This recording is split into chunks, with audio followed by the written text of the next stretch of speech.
Let's begin your adventures in dreamland.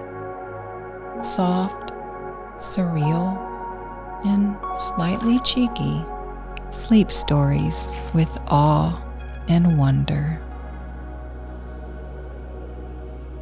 I'm Serene, your guide tonight. In a world of noise and endless options, you chose stillness with me. That means a lot. Now, we return to what we are. Sleep isn't an escape. It's a temporary return, one we can't always access or remember. In the sleep state, the senses soften, the ego fades, and what remains is more of who you truly are. We forget our names, bodies, nationalities, possessions, and frailties. We unconsciously enjoy the great freedom that is native to the soul. Pure awareness, curiosity, and at the deepest fundamental level, in both physics and spirit, we are made of light, untouched by time, existing outside of it, free, a wave in the ocean of being. So let go. You are returning to your purest form, freedom. Your story begins.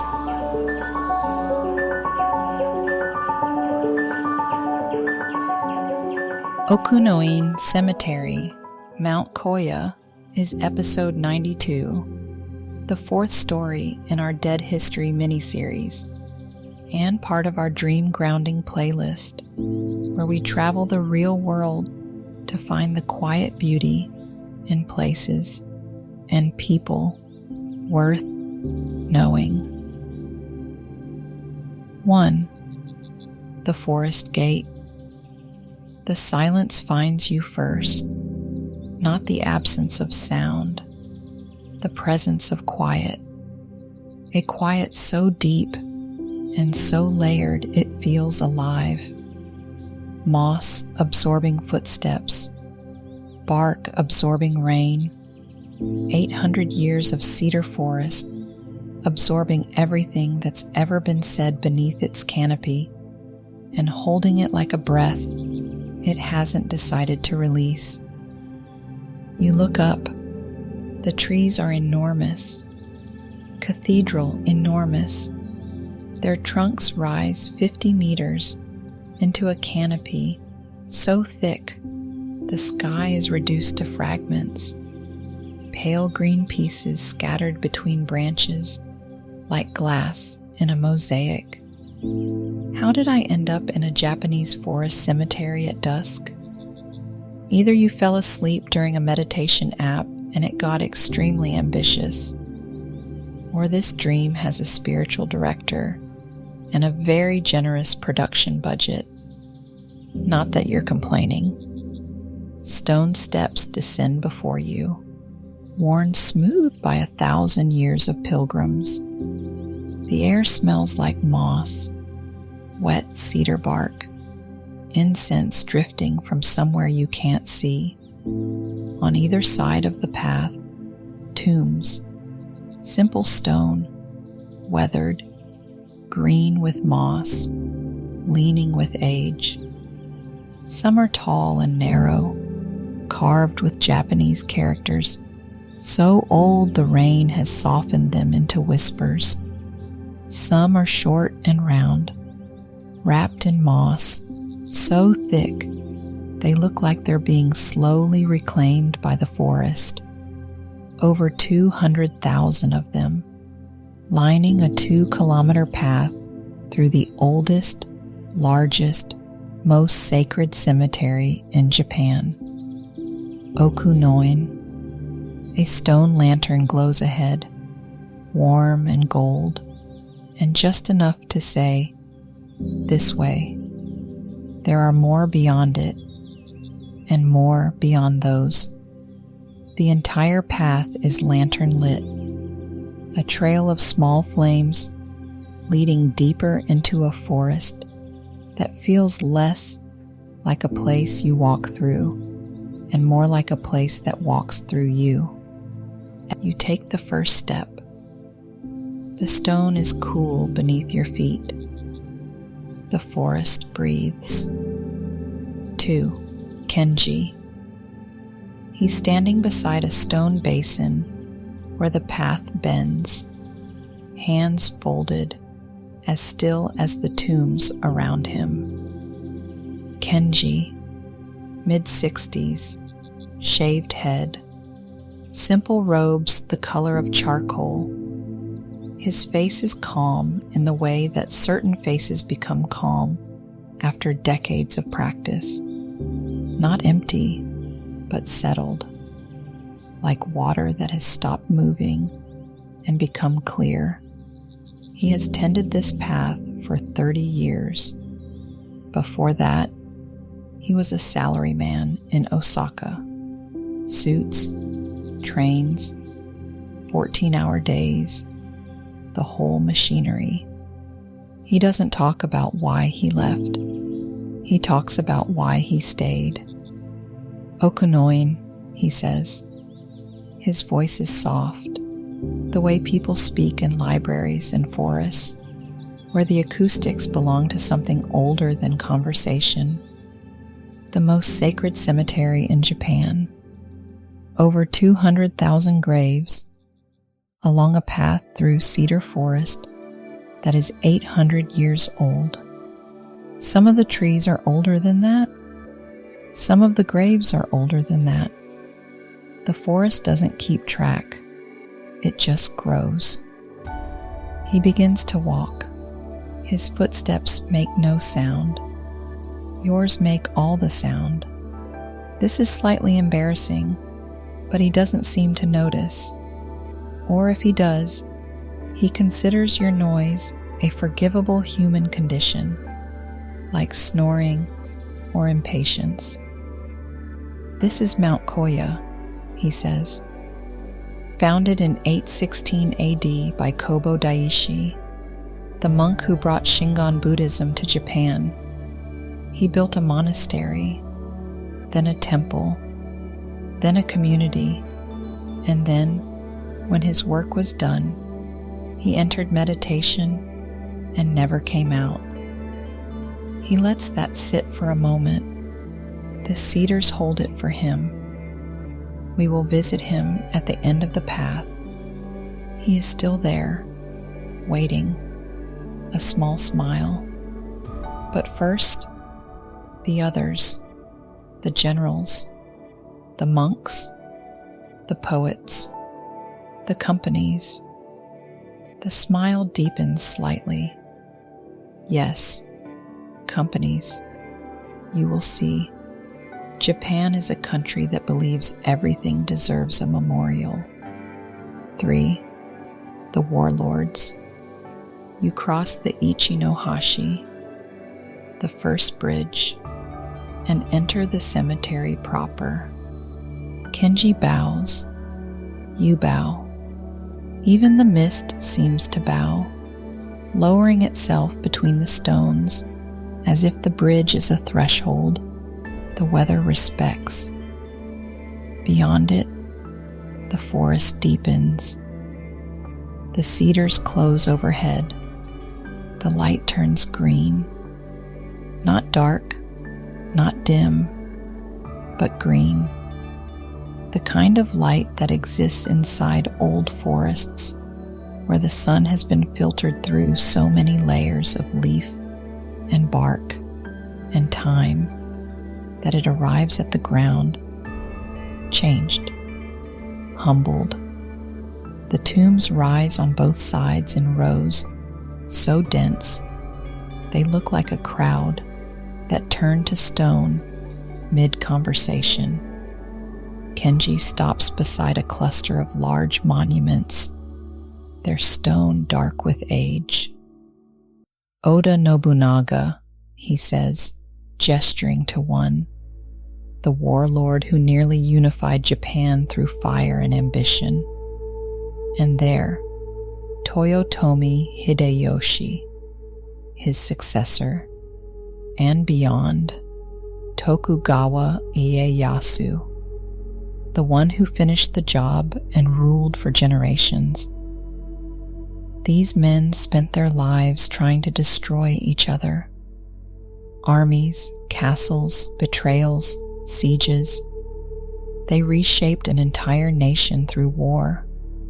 And now they rest here, side by side, in the same forest, under the same trees, within earshot of each other for eternity.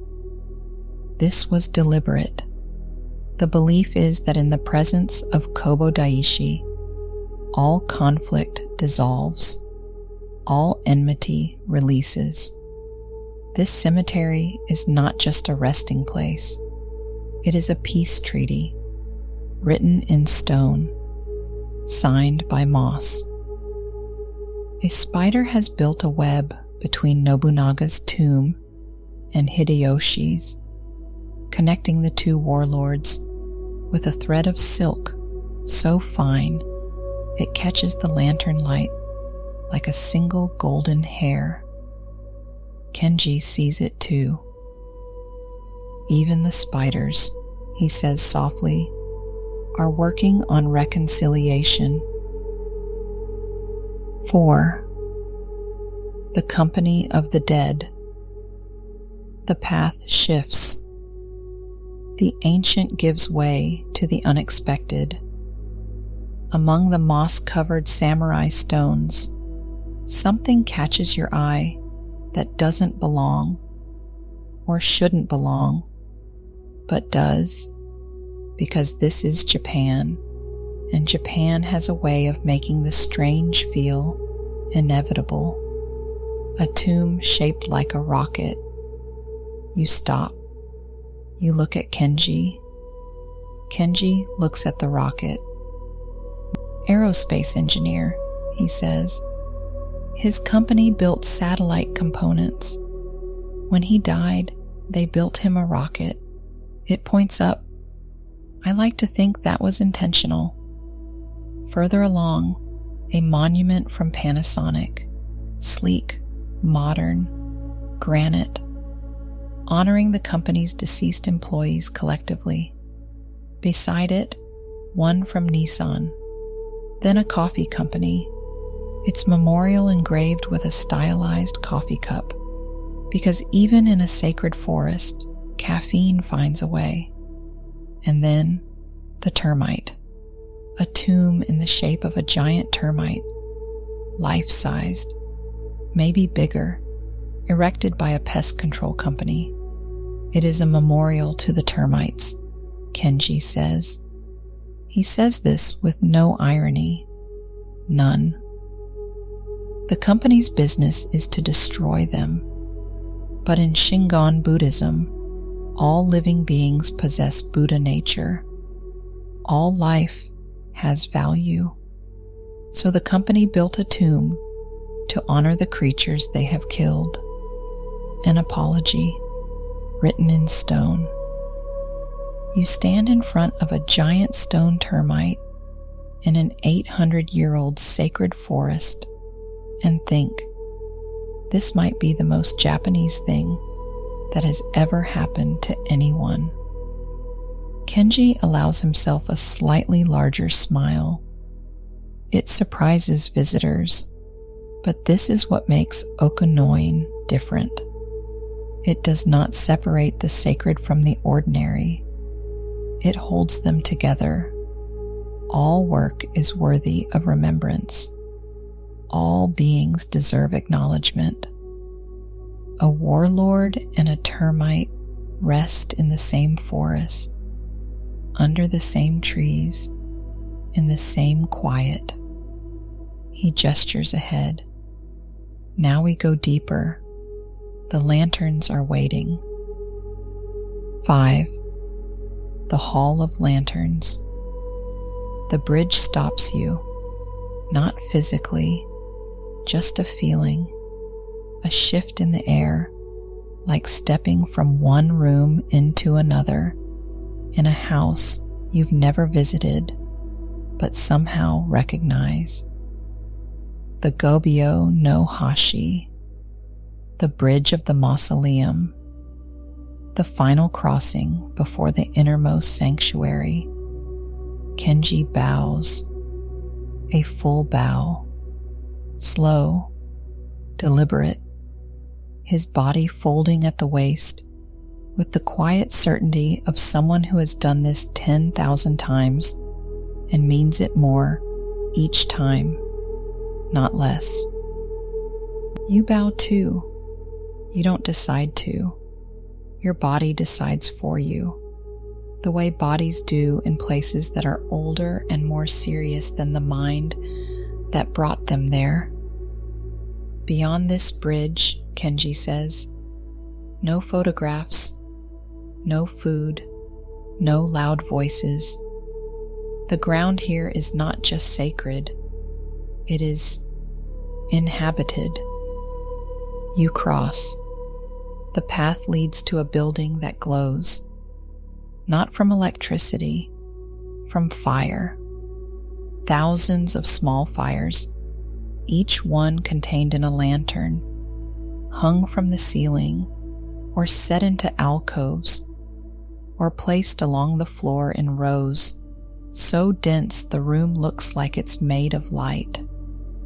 The Toro Do, the Hall of Lanterns. Over 10,000 of them. The heat is gentle. The light is amber. The air smells like burning oil and old wood, and the accumulated warmth of centuries of devotion. 2 of these lanterns, Kenji says, have been burning for over 900 years. They have never gone out, not once, through wars, through earthquakes, through typhoons that stripped roofs and scattered stones. Someone has always been here to tend the flame. He points to one, small, unremarkable, set among the others with no special marking. That one was lit by a woman named Oteru. She was poor, so poor she had nothing to offer the temple, so she cut her hair and sold it to buy lamp oil. One offering, one flame, 900 years ago. He points to another, equally plain. That one was lit by Emperor Shirakawa, the most powerful man in Japan at the time. His flame and her flame have burned the same length of time. They sit in the same hall. They receive the same care. The monks make no distinction. He lets the silence hold that. A poor woman's sacrifice and an emperor's devotion, treated as equals. For 900 years, that is not religion. That is something deeper. The belief that sincerity has no rank. The lanterns flicker, 10,000 small flames breathing together in a room that has been warm since before your language existed. You stand among them and feel, for a moment, like one more flame. Small, temporary, and somehow exactly enough. 6. The one who waits. The path ends at a door that doesn't open, not locked, not sealed, simply closed and understood by everyone who walks this path to stay that way.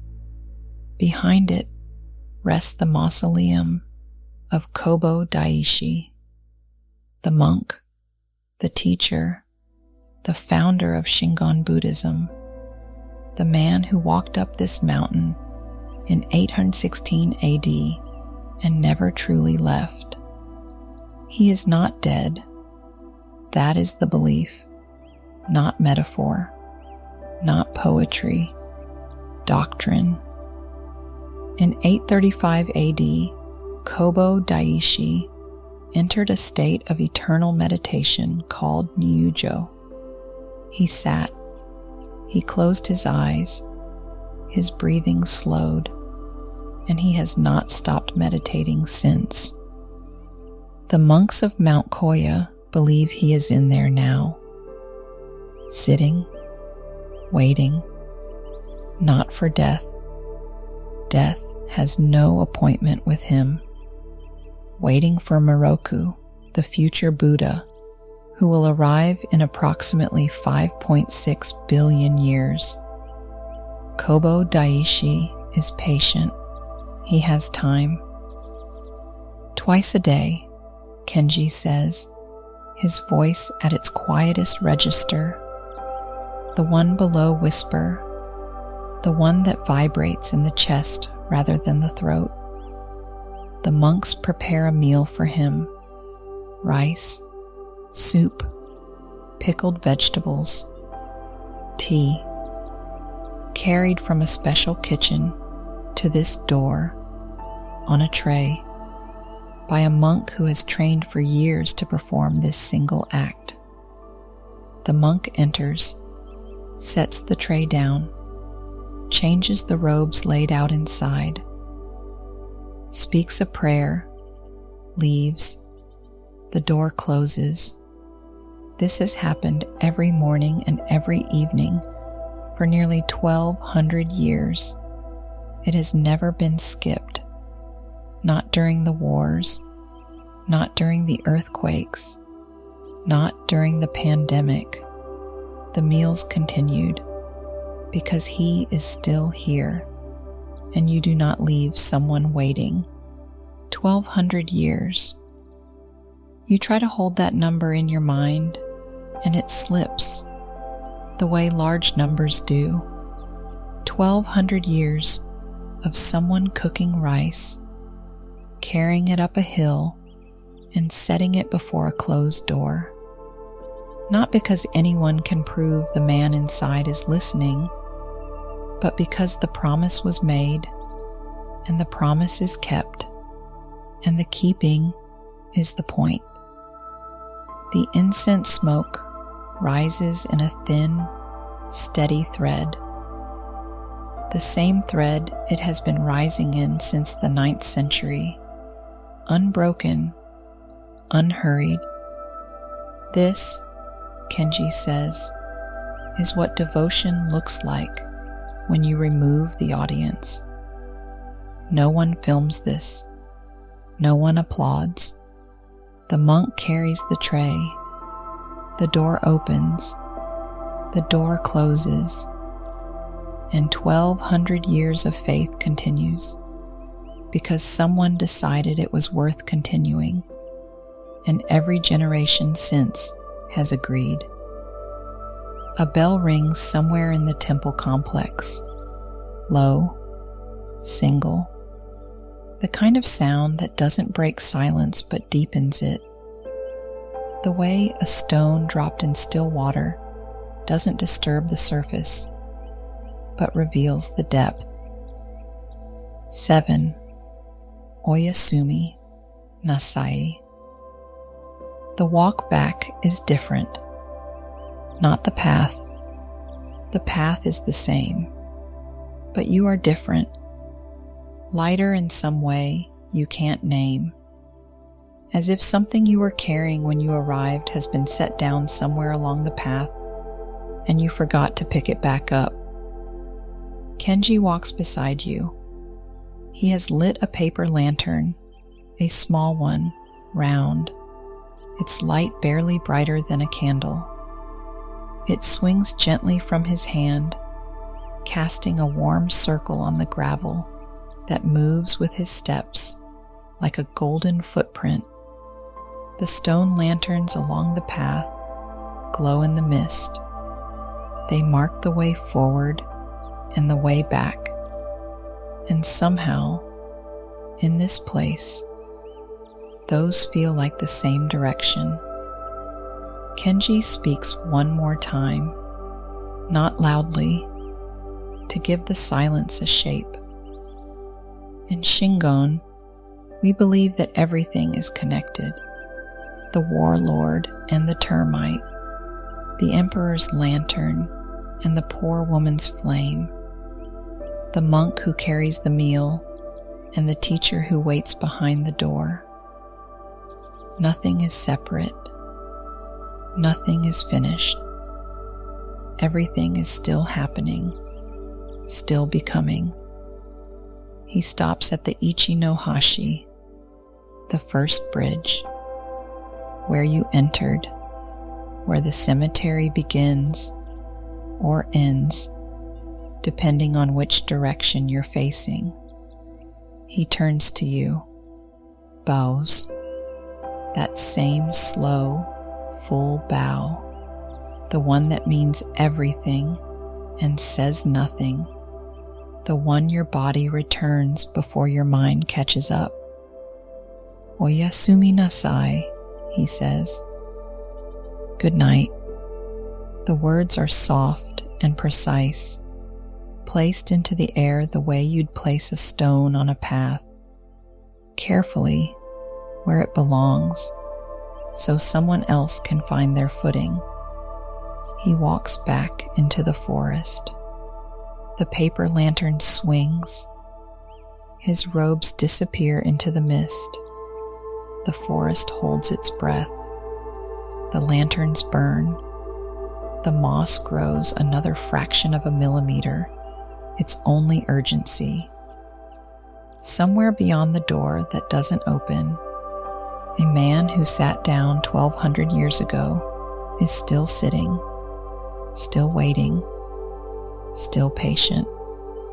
And tomorrow morning a monk will carry him breakfast, because that is what you do for someone who trusted you with forever. You're safe.